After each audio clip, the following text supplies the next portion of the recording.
People called me the Golden Striker. At 24 years old, I had already become one of the greatest soccer players in the world. Stadiums filled just to watch me play. Millions knew my name. At 6 feet 1 inch, I was a dominant alpha, fast, powerful, and confident. At least, that's what everyone believed. Because sitting in a private hospital room with a pregnancy report trembling in my hands, I realized my entire life had just been turned upside down. It all started 3 weeks ago. Our team had just lost the biggest match of the season. Not just any loss, a humiliating one. I had missed the final penalty that could have won us the championship. The headlines were brutal. Fans who had once worshipped me were calling me a disappointment. I couldn't breathe under the weight of it all. So instead of going home, I disappeared into one of the city's most luxurious clubs, hoping the loud music and crowded dance floor would drown out the voices in my head. That's when I saw him. He was impossible to ignore. Nearly 6 feet 5 inches, with broad shoulders and an effortless elegance that made everyone around him seem ordinary.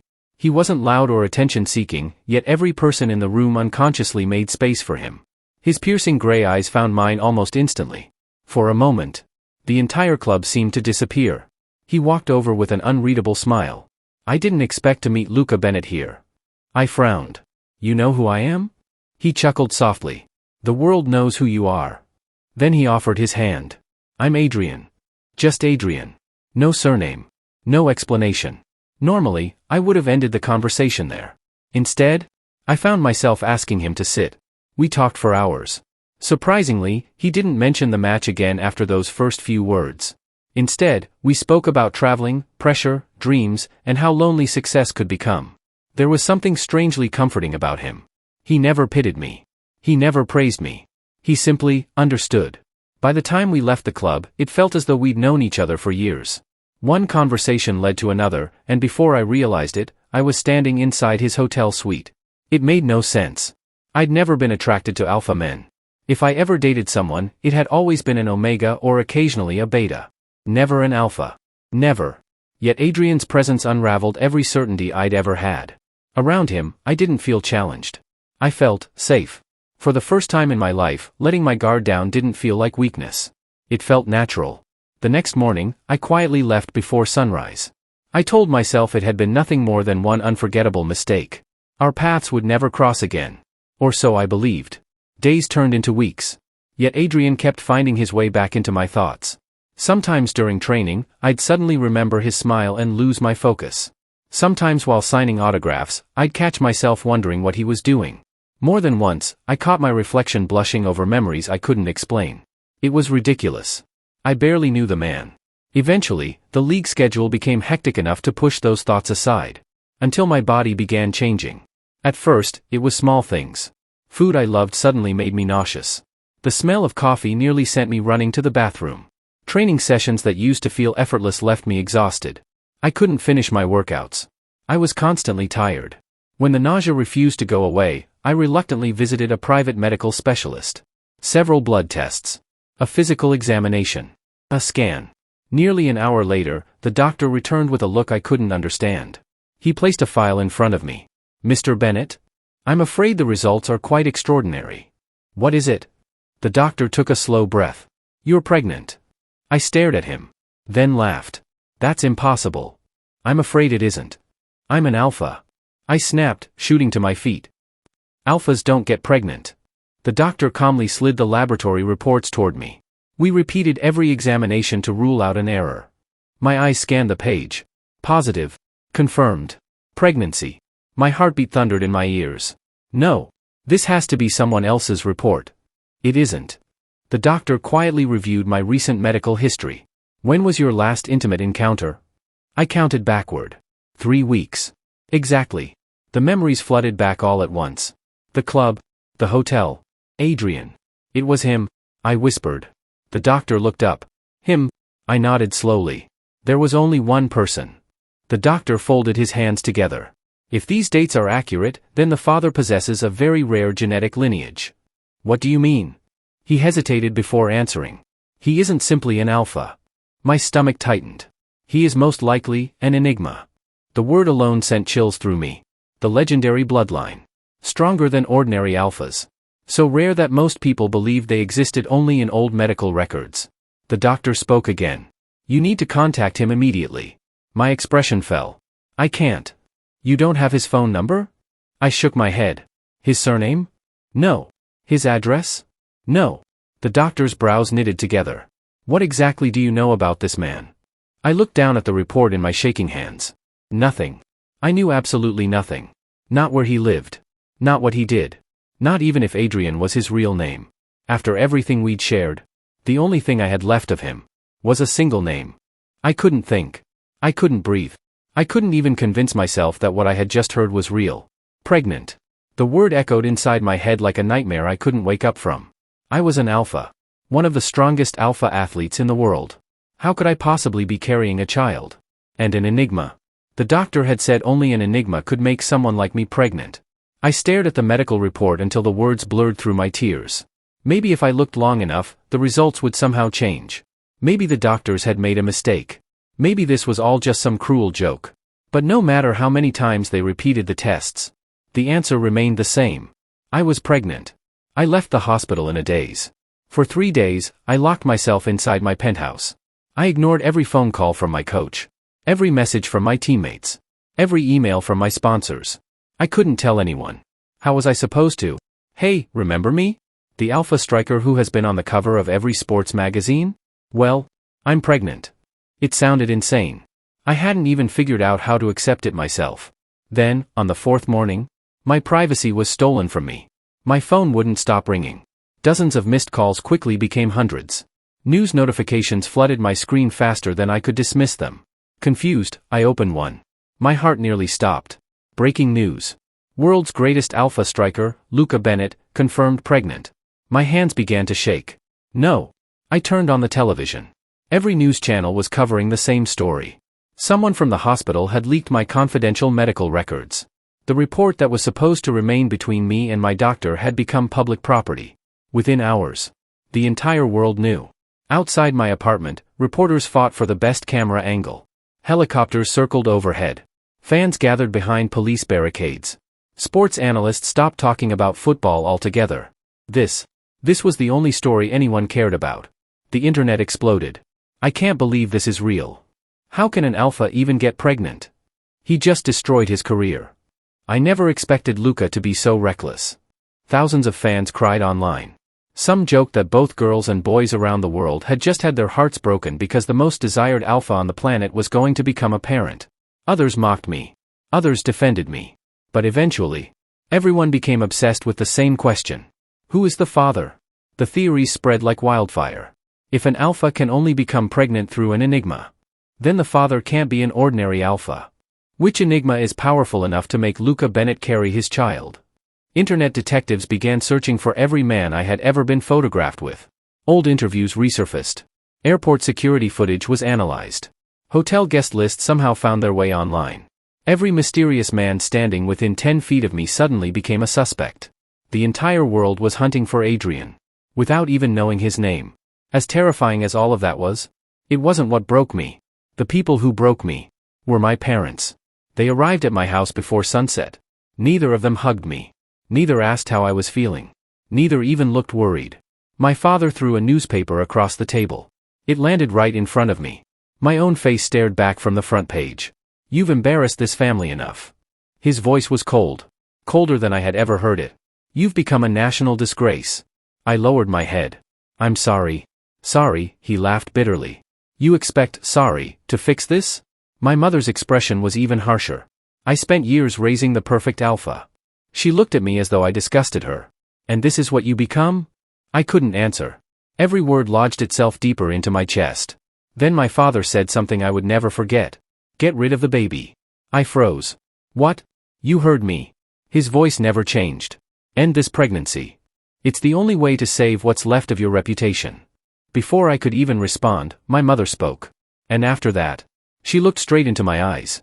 Go back to where you actually belong. There is no place for this shame in our family. Shame. That was all I had become to them. Not their son. Not the boy they had once cheered for from the sidelines. Just a shame. After they left, the silence inside the house became unbearable. Something inside me collapsed. I locked every door, pulled every curtain shut, turned off every light.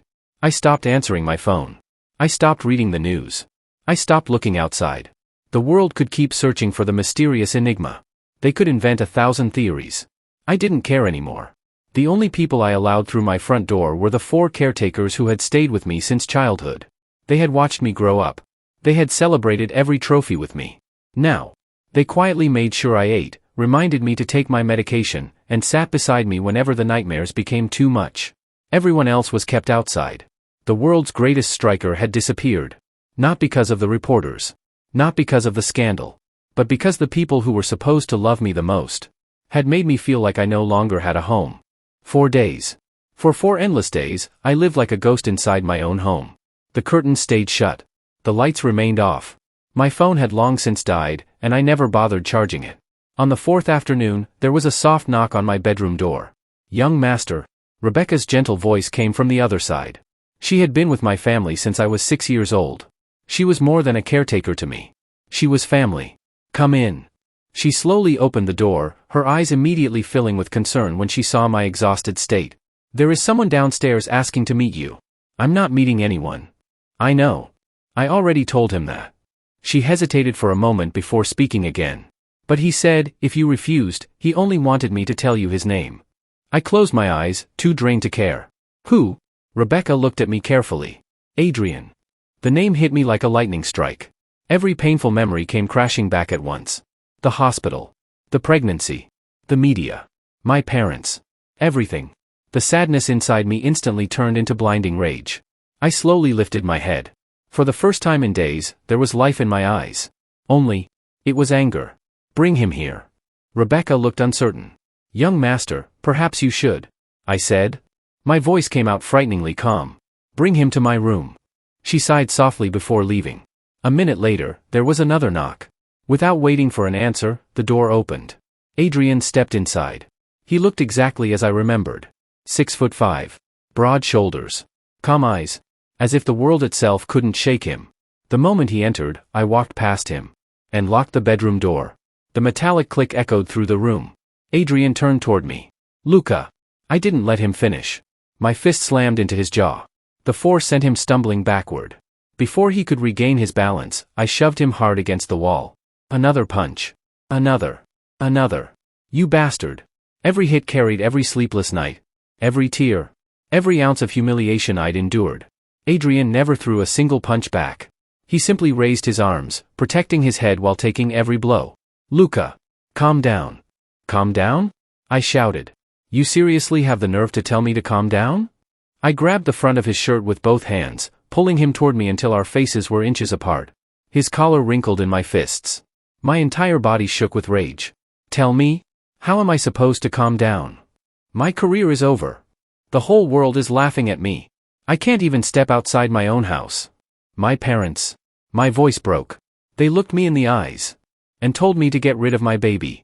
They called me a disgrace. They told me I don't belong in their family anymore." Tears streamed uncontrollably down my face. "And after everything, you stand here, telling me to calm down?" I shoved him away and started hitting him again. Again. Again. Again. Each punch hurt my hands more than it hurt him. Yet I couldn't stop. I needed someone to blame. I needed someone to scream at. Suddenly, warm hands wrapped gently around my wrists. Not tightly. Not painfully. Just enough to stop me. I tried to pull away, but Adrian didn't tighten his grip. He simply looked at me. "I'm here." His voice was quiet. "I'm not running away. I won't disappear. We'll figure this out together." His expression never changed. "But first," he spoke softly, "please calm down." The fight slowly left my body. My breathing became uneven. My knees felt weak. For the first time since he entered the room, I stopped struggling. Adrian carefully let go of my wrists. Without another word, he walked to the small table near the window, poured a glass of water, and returned. He held it out to me. "You should drink." I stared at the glass for several long seconds. Then I reached out and took it. For a brief moment, neither of us spoke. Adrian seemed to think I had finally settled down. He was wrong. Without warning, I lifted the glass and threw the water straight into his face. Cold water ran down his hair, soaked his shirt, and dripped onto the wooden floor. I threw the empty glass onto the nearby couch. "Don't." My voice was barely above a whisper. But it carried every ounce of my anger. "Don't act like you care. You lost the right to do that the moment my life fell apart." The room fell silent. Adrian stood there, completely drenched. He closed his eyes for a brief second and took a slow, controlled breath. When he opened them again, there wasn't a trace of anger in his expression. No frustration. No resentment. Only quiet acceptance. As long as it helps you let it out? He said softly. I'll take it. Those words only made the silence between us feel even heavier. I stared at him for what felt like forever before finally speaking. Why? My voice trembled. Why did you do this to me? His brows knitted together. Why did you sleep with me when you knew you were an enigma? I? He swallowed. Luca. No. I pointed a shaking finger at him. You knew what you were. You knew there was a chance something like this could happen. So why? Why me? For the first time since entering my room, guilt flashed across his face. He lowered his eyes. I'm sorry. The words were barely above a whisper. I should have told you. I should have told you what I was before anything happened. He slowly looked back at me. But I honestly never imagined this would happen. His voice remained calm. You saw me use protection. I was careful. He let out a quiet breath before adding. Even when you told me it wasn't necessary. A bitter laugh escaped my lips. Of course I said that. I didn't know you were an enigma. If I'd known. I shook my head violently. I would have walked away. I would have never followed you to that hotel. His jaw tightened. I know. I understand. I made a mistake. And I'll regret hiding the truth for the rest of my life. He took one cautious step toward me. But what happened wasn't intentional. I never planned for any of this. And now. He looked directly into my eyes. I want to take responsibility. I scoffed. Responsibility? What does that even mean? Instead of answering immediately, he surprised me. My name isn't Adrian. I frowned. What? I lied. My real name is. He hesitated for only a second. Alexander Kingsley. The name echoed in my head. Alexander Kingsley. The only heir of Richard Kingsley, the billionaire chairman of Kingsley Global, the wealthiest business empire in the world. Everyone knew that name. Business magazines. Television. Forbes. Everywhere. I looked at him in disbelief. So? Everything about you was a lie? No. He answered immediately. My feelings weren't. I only lied about my identity. A tired smile crossed his face. I've spent my whole life hiding my surname. The moment people hear Kingsley, they stop seeing me. They see money. They see power. They see my father's empire. So whenever I travel, I introduce myself as Adrian. He paused. Then his gaze softened. But, now that you're carrying my child? The words left his mouth before he could stop them. He noticed my expression and corrected himself. Now that this child exists, I don't want to hide from you anymore. I want you to know who I really am. I stared at him in disbelief before laughing bitterly. You lied about your name. You lied about being an enigma. And now you expect me to trust you? He didn't argue. I don't. I know I don't deserve your trust. But I won't lie to you again. Silence settled between us once more. Finally, he asked quietly, what do you want to do about the baby? I looked down at my hands. My parents. They told me to end the pregnancy. My throat tightened. If I decide to do what they want, would you stop me? Alexander didn't answer. Seconds passed. The silence became almost unbearable. Then, to my complete surprise, he slowly lowered himself onto one knee before me. I blinked. What are you doing? He looked up at me. If that's truly the choice you make. His voice was steady despite the sadness in his eyes. I won't force you to change it. Because it's your body. And it's your life. I don't have the right to decide for you. My chest tightened. But, his voice cracked for the first time. I don't want to lose our child. I want this baby. I'll stay beside you through every appointment. I'll protect you from the media. I'll protect you from anyone who tries to hurt you. When the baby is born, I'll be there. I'll raise them. You can return to football. You can keep chasing your dream. I'll make sure your career doesn't end because of this. He smiled faintly. But if you choose differently, I'll still respect your decision. I'll never hate you for it. I stared at him. So, you'll take the baby away after I give birth? His eyes widened instantly. What? No. He shook his head so quickly that a few drops of water fell from his hair. Never. I meant. His expression softened. We'll raise our child together. You'll be their father. I'll be their father. They'll have both of us. You'll never have to carry this alone. Something inside me cracked. Not from pain, but from relief. For the first time since my diagnosis, someone wasn't telling me what I had to do. Someone wasn't calling me a disgrace. Someone wasn't asking me to choose between my child and my future. I rested a trembling hand against my stomach. I've spent every night thinking about it. I tried convincing myself that ending the pregnancy would make everything easier. A tear rolled down my cheek. But every time I imagined it, my heart refused. I looked him straight in the eyes. I can't get rid of my baby. My parents may abandon me. The world may laugh at me. You might even leave someday. But this child, I placed my other hand over my stomach, is innocent. And I'm going to protect them. Alexander's eyes filled with emotion. A relieved smile slowly spread across his face. Without asking permission, he stepped closer and wrapped his arms around me. This time, I didn't fight him. I didn't push him away. For the first time since my world had fallen apart, the weight on my shoulders didn't feel quite so unbearable. And for the first time, I allowed myself to believe that maybe, just maybe, I wouldn't have to face this alone. The next morning was eerily quiet. Neither Alexander nor I mentioned what had happened the previous night. Rebecca served breakfast as though she was trying to pretend everything was normal. It didn't last. Around noon, the front door opened. Rebecca walked into the dining room, her expression uneasy. "Young master, your parents are here." I slowly put down my fork. "I'll be there." Alexander looked at me. "Do you want me to leave?" I shook my head. "No. If they're going to hear my decision, then they deserve to know everything." A few moments later, we walked into the living room together. My parents were already waiting. The moment my father saw Alexander, his brows furrowed. "Who's this?" His sharp gaze traveled from Alexander to me. I drew in a deep breath. "This is Alexander." I looked at the man standing beside me before continuing. "He's the father of my baby." Silence. Neither of my parents moved. My mother's eyes slowly widened in disbelief. "You found him?" "I didn't have to. He came to me." My father folded his arms across his chest. "So?" He looked directly at me. "We gave you time. What have you decided?" The room suddenly felt smaller. I rested a hand over my stomach. "I've decided. I'm keeping my baby." For several seconds, nobody spoke. Then my father laughed. It wasn't a happy laugh. It was the kind that came from complete disbelief. "So after everything, you're really throwing your entire future away?" "I'm not throwing it away," I answered calmly. "I'm protecting my child." My mother took a step toward me. "Luca, listen to yourself. You're one of the greatest football players in the world. You still have years left in your career. Don't ruin everything because of one mistake." I slowly shook my head. "My baby isn't a mistake. They're innocent. They didn't ask to be brought into this world. So I'm not going to punish them for something they had no control over." My father's patience finally snapped.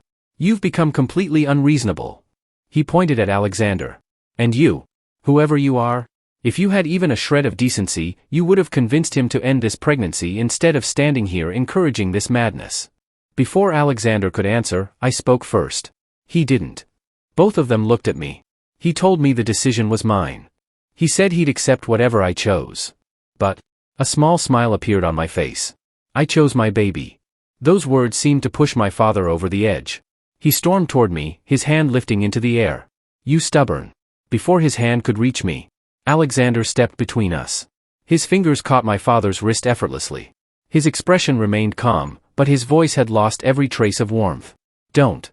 My father glared at him. "Move." "No. This is between me and my son." Alexander didn't even blink. "It stopped being just between the two of you the moment you tried to hit him." With his free hand, my father shoved Alexander's shoulder. Alexander barely moved. Instead, he gently pushed him back. The movement wasn't aggressive. It was controlled. But my father lost his balance and fell backward onto the carpet. The room fell silent. My mother rushed to help him stand. "How dare you?" Alexander met her furious stare without raising his voice. "I didn't hurt him. I prevented him from hurting Luca." I stepped forward before anyone else could speak. "Enough." All three of them turned toward me. I looked at my parents. "I've spent my whole life trying to become the son you wanted. I became the football player you dreamed of. I lived the life you planned for me. But the moment I needed you, you called me a disgrace. You told me to kill my own child." My voice trembled. "And today, you tried to hit me." A painful smile crossed my lips. "I think I've finally realized something. I don't need your approval anymore." I pointed toward the front door. "If you can't respect my decision, then please leave." Neither of them spoke. My father stared at me for several long seconds before letting out a cold, bitter laugh. You'll regret this. I gently rested my hand over my stomach. No. I'd regret abandoning my child.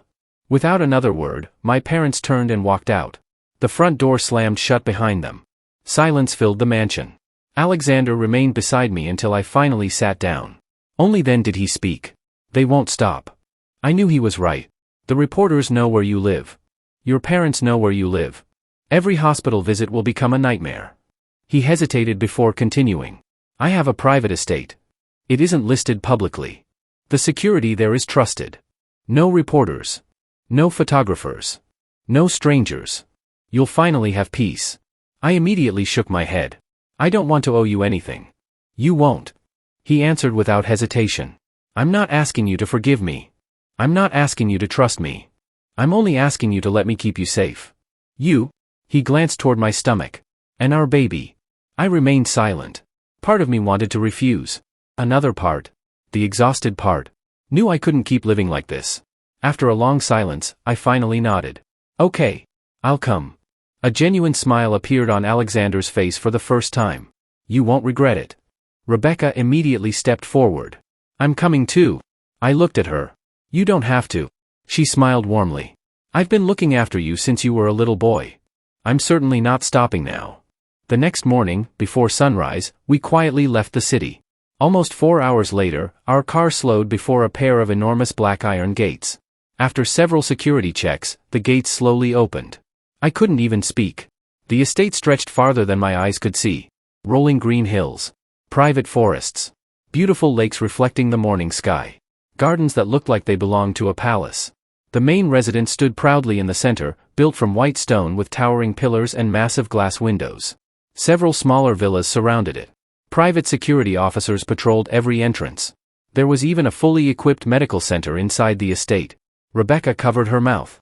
This isn't an estate. It's practically its own kingdom. Alexander smiled awkwardly. My father enjoys his privacy. I quietly looked out of the window. For the first time since the scandal began, I felt hidden from the world. That same evening, I reopened my social media account. Millions of unread notifications waited for me. Ignoring every headline, I began typing. To everyone who has been worried about me. The rumors are true. I am expecting a child. I know this news has surprised many people, but I have decided to move forward without regret. Right now, my priority is my health and my baby's well-being. I'll be stepping away from football for a while, but I promise this isn't goodbye. I'll return to the field after my child is born. Until then, I sincerely ask everyone to respect my privacy. Thank you for all the love and support you've shown me. I read it once. Then pressed post. Within minutes, the statement spread across the world. Reporters finally had confirmation. Fans finally had answers. But one question remained unanswered. Who was the father? No matter how many people asked. No matter how many theories appeared online. I never revealed Alexander's name. That secret would stay between the two of us. That night, after dinner, Alexander walked me to the guest suite that had been prepared for me. The room was beautiful. Warm lighting. A king-sized bed. Floor-to-ceiling windows overlooking the gardens. It looked more like a luxury hotel than a bedroom. Just as I reached for the door handle, Alexander spoke. So? I looked back. Are you staying here tonight? I frowned. Obviously. He scratched the back of his neck. I mean, you could stay in my room if you want. I stared at him. Why would I sleep in your room? He grinned. I don't know.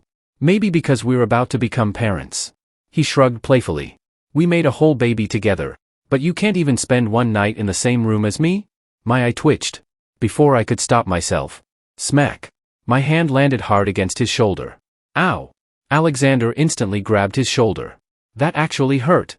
It should. I folded my arms. You'll survive. Rebecca, who had just walked past with one of the maids, couldn't help smiling.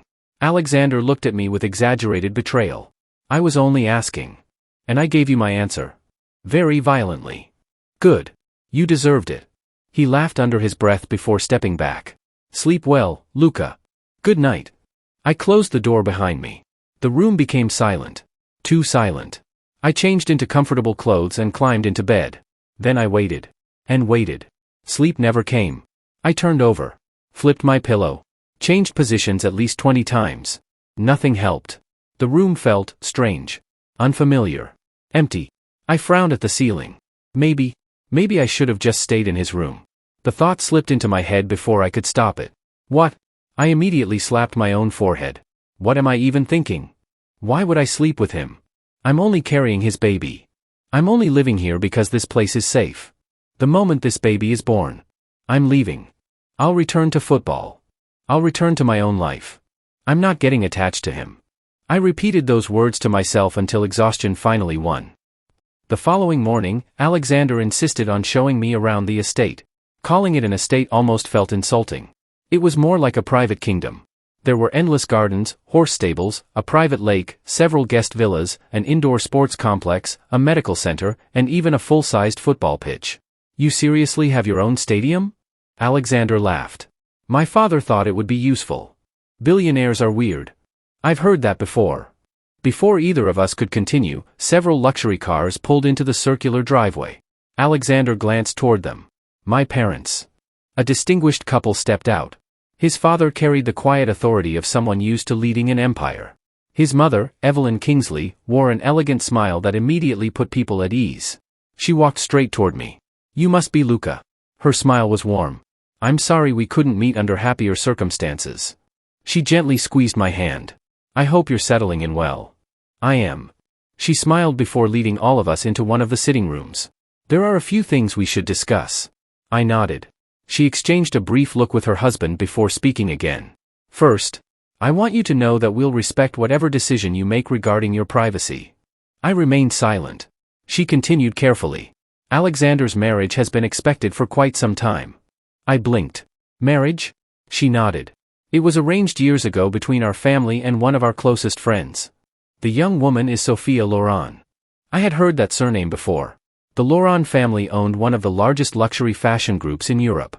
Evelyn continued. Sophia and her parents already know about the pregnancy. I looked up in surprise. They know? They do. And despite everything, they've agreed to keep this matter private. She smiled apologetically. You and Alexander aren't together. So we thought, if you wished, we could keep the baby's existence out of the public eye until the marriage arrangements are settled. I understand. I answered quietly. Outwardly, I remained calm. Inside, something twisted painfully in my chest. That afternoon, I finally found Alexander walking through the gardens alone. Alexander. He turned around immediately. There you are. I folded my arms. So, you were planning to marry someone else while sleeping around? His eyebrows shot up. What? You heard me. You already had a fiancé. And you still slept with me? Alexander blinked once before letting out a quiet sigh. Luca. Sophia isn't my girlfriend. What? It's an arrangement our parents discussed years ago. I've never dated her. We've never even held hands. I barely know her. He stepped closer. If you want, I'll call my parents right now. I'll cancel everything. I frowned. Why would you do that? He looked genuinely confused. Because you don't seem happy about it. I stared at him. Why would I care? A slow smile spread across his face. So, you are jealous. What? I'm not jealous. I was just asking. I was. He chuckled softly. Then why are you upset? I said I'm not upset. I would never want to be with an arrogant jerk like you anyway. Alexander laughed. Really? He leaned in slightly. That's interesting. Because the night we met? You seemed to like this arrogant jerk quite a lot. My face burned instantly. You. I pointed a finger at him. You're impossible. I turned around and marched back toward the mansion before he could see the embarrassment on my face. Behind me, Alexander's laughter echoed across the gardens. And somehow, that only made me even more flustered. The days slowly turned into weeks. Life inside Alexander's estate was peaceful. Too peaceful. The reporters couldn't get in. No one disturbed me.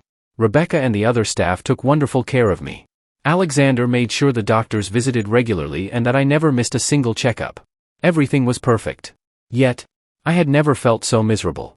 As my pregnancy progressed, my body changed a little more every day. Morning sickness became a part of my routine. Some mornings I couldn't even keep a glass of water down. The smell of coffee, grilled meat, or even certain flowers made me nauseous. There were days when I slept for 14 hours and still woke up exhausted. Other days, I couldn't sleep at all. The doctors kept telling me these were normal symptoms. That didn't make them any easier. What hurt even more was football. Every weekend, I sat in the living room watching my team play on television. Every goal, every assist, every celebration. It felt like someone was twisting a knife in my chest. I would have scored that. I muttered one afternoon as my replacement missed an open chance. They're using the wrong formation. They should have switched him to the left. Without realizing it, I had started coaching the television. Rebecca would smile. Alexander would quietly listen. But when the final whistle blew, reality always returned. I wasn't on that field anymore. I was sitting on a couch with a blanket wrapped around me, holding back another wave of nausea. Sometimes, I hated it. And then there was Alexander. Every morning, he left for meetings. Business trips. Board meetings. Charity events. Interviews. He continued living his life almost exactly as before. Meanwhile, mine had completely stopped. I couldn't even walk outside the estate without security. I couldn't train. I couldn't play. I couldn't even eat properly some days. The unfairness of it slowly began eating away at me. There was something else I didn't want to admit. I was lonely. Painfully lonely. Rebecca stayed with me whenever she could. The caretakers checked on me constantly. Alexander always made time for me after work. He listened whenever I complained. He sat through my endless rants about football.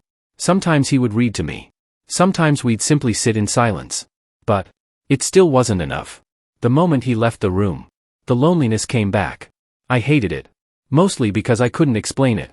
I just wanted someone beside me. All the time. One evening, I was sitting in the entertainment room watching a live football match when I heard footsteps behind me. I didn't bother turning around. Luca. Alexander's voice carried its usual warmth. I wanted to say goodbye before I left. Only then did I glance over my shoulder. He was dressed in a perfectly tailored black tuxedo. His hair was neatly styled. A luxury watch rested on his wrist. He looked like he had stepped straight off the cover of a magazine. "There's an important charity gala tonight," he explained. "I'll be back as soon as it's over." For some reason, the sight of him irritated me. No. It made me angry. Here I was, unable to leave this estate, unable to kick a football, unable to eat without feeling sick. And there he was, looking ridiculously handsome, dressed for another glamorous evening, as if nothing in his life had changed. Something inside me snapped. "Alexander." He smiled. "Yes?" I pointed toward the television. "Do you see what I'm watching?" He looked at the screen. "Football. Do you see me out there?" He frowned slightly. "No. Do you know why?" His smile faded. "Because you're pregnant." I folded my arms. "And do you know who did this to me?" For a brief second, Alexander actually smiled. A small, guilty smile. "Yes. I did." The smug little smile on his face made me want to throw the television remote at him. Instead, I took a slow breath. "Sit down." He blinked. "What?" I said. I looked directly into his eyes. "Sit down." For a moment, he simply stared at me. Then, without arguing, he walked over and sat beside me on the sofa. I pointed back at the television. "You're not going anywhere tonight." Alexander looked genuinely confused. "The gala can survive without you." I interrupted. "If I can't go anywhere, you don't get to either. Sit here and watch the match with me." For a few seconds, he didn't say a word. He simply closed his eyes and let out a long, slow breath. When he opened them again, a small smile tugged at the corner of his lips. "Okay, I'll stay." Without another complaint, he reached for the remote, muted the ringing phone that had already started vibrating in his pocket, and settled back against the sofa beside me. I quickly looked back at the television, pretending to be interested in the match. I would never admit it out loud. But the moment he sat beside me, the room didn't feel nearly as empty anymore. Maybe I wasn't angry because he was going to a party. Maybe I had just wanted him to stay. And this was simply my own stubborn way of keeping him close. Hey everyone!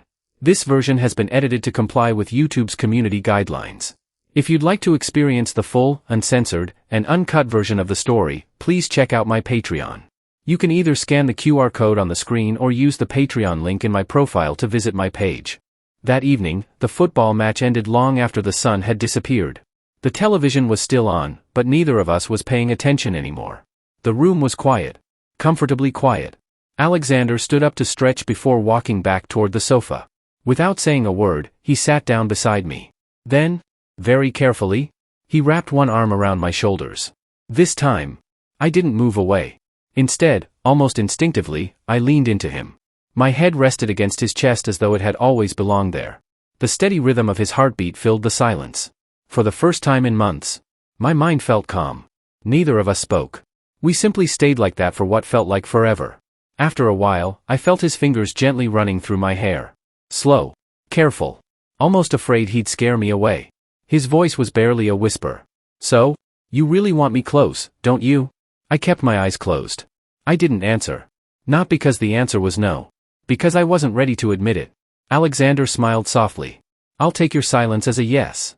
His fingers slowly brushed against my cheek before gently cupping my face. His thumb traced across my skin with surprising tenderness. You know, you don't have to pretend to be strong all the time. I still said nothing. Instead, I quietly shifted even closer, hiding my face against his shoulder. Alexander's smile grew. I guess that's my answer. Even if I never admitted it aloud. I loved this. I loved having him beside me. The warmth. The safety. The feeling that I wasn't facing everything alone anymore. That single night changed everything. Alexander quietly rearranged his life.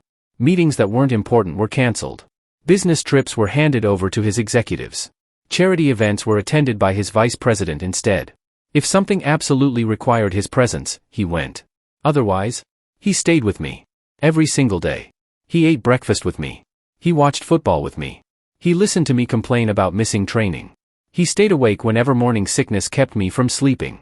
Sometimes I woke up in the middle of the night feeling sick. Before I could even call Rebecca, Alexander was already beside me with water in one hand and a towel in the other. By the time I reached my 5th month, he had somehow become my full-time caretaker. Rebecca laughed almost every day. I've officially been replaced. Alexander only smiled. I've been promoted. She rolled her eyes. I should start charging you for stealing my job. By now, my pregnancy was impossible to hide. My stomach had begun to round noticeably beneath my oversized clothes. Alexander seemed fascinated by it. Every morning, he would kneel in front of me before I even finished breakfast. He'd gently place both hands on my belly. Good morning, little one. I hope you're behaving today. If you're making your father sick again, we're going to have a serious discussion. I always rolled my eyes. They can't even hear you. Alexander smiled.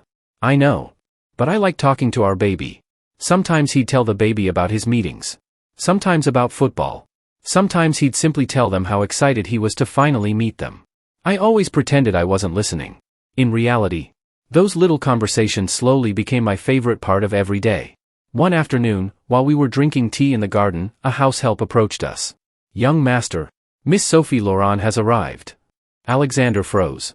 For the first time in weeks, he actually looked nervous. A few moments later, a beautiful blonde woman walked into the garden.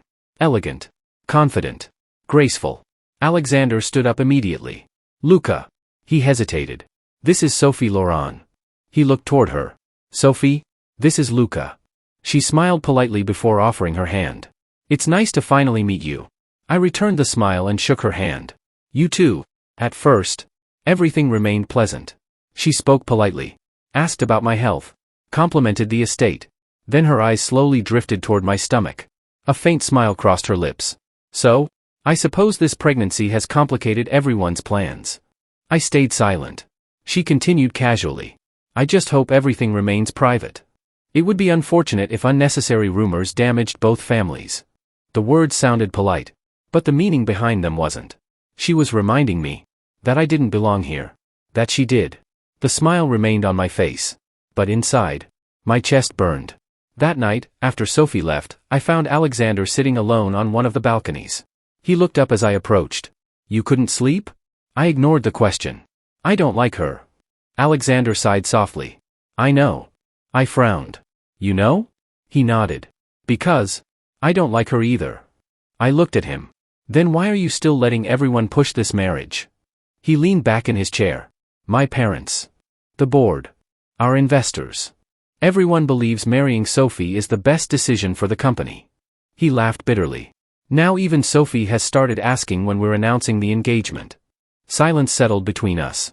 Then he stood and slowly walked toward me, stopping only inches away. I don't want that future. His eyes searched mine. I want you. I want this. He gently glanced toward my stomach. I want our family. Luca. I love you. I don't care what the newspapers say. I don't care what the board thinks. I'll stand beside you. I'll support your football career. I'll support every dream you've ever had. I'll protect you. I'll protect our child. I'm asking you. Stay with me. For a long time. I couldn't speak. Every part of me wanted to believe him. But another part, the frightened part, remembered how quickly my entire life had changed. I slowly stepped back. No. The word came out almost as a whisper. Alexander didn't interrupt. I can't. I don't know if I'm scared. Or just not ready. But if I choose you now, I'm afraid I'll lose myself. Pain flashed across his face. Even so, he nodded. I understand. He forced a small smile. I won't pressure you. I'll wait. As long as it takes. I looked away. Because deep inside, I wasn't afraid of Alexander. I was afraid of how much I was already beginning to need him. The weeks that followed were strangely quiet. Not because Alexander stopped caring. Because I stopped letting him. I began keeping my distance. If he entered the room, I found an excuse to leave. If he asked me to watch football with him, I told him I was tired. If he sat beside me during breakfast, I finished eating as quickly as possible. I could see it. Every single time. The disappointment hidden behind his smile. He never complained. Never questioned me. He simply watched me drift farther away. Rebecca sighed one evening as she watched Alexander silently leave the dining room. Young master, he's hurting. I lowered my eyes. I know. Then why are you doing this? Because if I don't stop now. My voice became barely a whisper. I'll fall so deeply in love with him that I'll never find my way back. Rebecca didn't know what to say. Neither did I. A week before his birthday, Alexander finally confronted me. He found me standing beside the lake just after sunset. The cool breeze moved gently across the water. Luca. I turned around. His smile was tired. You've been running away from me for almost a month. I forced a smile. I've just been resting. No. He slowly walked closer. You've been avoiding me. He stopped only a step away. I've respected your space because you asked for it. But I can't keep pretending I don't notice. He looked directly into my eyes. You love me. You just won't admit it. I looked away. I don't. He smiled sadly. You don't have to lie. I've seen the way you look at me. The way you relax whenever I'm beside you. The way you search for me whenever I leave the room. Before I could react, he carefully wrapped his arms around me, making sure not to press against my growing belly. His chin rested lightly on top of my head. Stop listening only to your fears. He whispered softly. Listen to your heart. For one beautiful, painful moment, I wanted to stay exactly where I was. Instead, I gently pushed him away. I can't. His smile slowly disappeared. I understand. He looked down before letting out a long breath. I won't ask you again. He met my eyes one last time. But please, don't choose fear over happiness. Then he quietly walked away. 2 days before his birthday, I found Alexander sitting in the nursery we'd prepared for our daughter. The tiny crib had finally arrived. He smiled as soon as he saw me. Without saying a word, he knelt in front of me. Both of his hands rested gently against my round belly. Good morning, princess. His smile softened. I hope you've been taking good care of your dad. He laughed quietly before leaning forward and kissing my stomach. Once, twice, 3 times. Then he stood. His hand gently cupped my face. He kissed my forehead. I love you. His voice cracked slightly. I always will. He smiled sadly. I just hope you don't let fear decide your future. He turned and quietly left the room. The moment the door closed, I broke down. Tears streamed endlessly down my face. Why did it hurt so much? If I truly didn't love him, why did watching him walk away feel like losing everything? The morning of Alexander's 30th birthday arrived. The entire Kingsley estate looked like something out of a fairy tale. Luxury cars filled the driveway. Private helicopters landed one after another. The world's wealthiest families. World leaders. Football legends. Actors. Business executives. Everyone had come. I sat alone in my room, pretending to watch television. I couldn't hear a single word. My thoughts were elsewhere. A gentle knock echoed through the room. Alexander entered. He wore a perfectly tailored black tuxedo. He looked every bit like the future head of the Kingsley family. In his hands was a garment bag. I had something made for you. He placed it beside me. I thought it might fit comfortably. I looked inside. It was a beautiful custom-made suit, altered to fit around my pregnant belly. I looked back at him. You didn't have to. I wanted to. He smiled gently before kneeling in front of me. There is something I never properly explained. I stayed silent. In the Kingsley family, He began. When the heir turns 30, a ceremony is held. In front of our family, our closest friends, our business partners, and the international media. I listen quietly. It's our oldest tradition. Every Kingsley heir publicly introduces the person they've chosen to spend the rest of their life with. It's more than an engagement. It's a promise. A promise that the person standing beside us is the one we've chosen above everyone else. He lowered his eyes. My parents expect Sophie to stand beside me tonight. The board expects it too. So do most of our guests. He looked back at me. But I can't do that. It would be a lie. He took a slow breath. I've already made my decision. If you don't want this, I won't force you. I'll walk onto that stage alone. I'll tell everyone that I'm postponing the tradition because I refuse to stand beside someone I don't love. I won't use Sophie. And I won't use you. Silence filled the room. I love you, Luca. I've loved you for a long time. But today, the decision isn't mine anymore. It's yours. He gently squeezed my hand before standing. I'll be downstairs. If you don't come, I'll understand. He smiled one last time, then quietly walked out. The room suddenly felt empty. Rebecca appeared a few minutes later. She sat beside me without speaking. After a long silence, she smiled.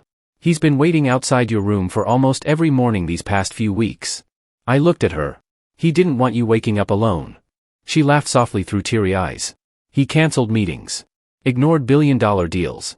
Stayed home whenever your morning sickness got worse. Do you know what he told me yesterday? I slowly shook my head. He said, if Luca never loves me back, I'll still spend the rest of my life being the best father I can be for our daughter. The tears returned instantly.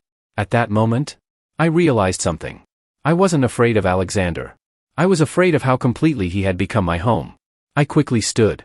I need to go. Rebecca smiled. I know. Hundreds of guests filled the grand ballroom. The stage stood beneath a magnificent crystal chandelier. Alexander walked onto it alone. The room immediately fell silent. My family, my friends, my honored guests. Today is my 30th birthday. As many of you know, the Kingsley family has a tradition. When an heir turns 30, we publicly introduce the person we've chosen to spend our life with. He paused. My parents expected one announcement. The media expected another. He smiled sadly. But I can't honor a tradition by telling a lie. He looked toward the entrance. So before I say anything else, I have one last hope. At that exact moment, the ballroom doors slowly opened. Every head turned. I stepped inside, wearing the suit Alexander had prepared for me. One hand rested protectively over my belly. The other trembled. Alexander froze. Our eyes met across the crowded ballroom. I walked all the way to the stage, stopped in front of him. Then, without caring about the hundreds of people watching, I took his hand. I'm sorry. My voice shook. I wasn't afraid of you. I was afraid of how much I loved you. Tears filled Alexander's eyes. I don't want to run anymore. If you'll still have me, I'd like to spend the rest of my life with you. Before I could say anything else, he wrapped me in the gentlest hug he could manage around my belly. I've been waiting so long to hear those words. He kissed my forehead, then my cheeks, then the tip of my nose, laughing softly through his tears. Finally, he turned toward the stunned audience. The person carrying my daughter, the man I love, the person I've chosen to spend my life with, is Luca. He looked toward his parents. I know this isn't what many of you expected. But traditions are meant to honor the truth. And the truth is simple. I love him. I choose him.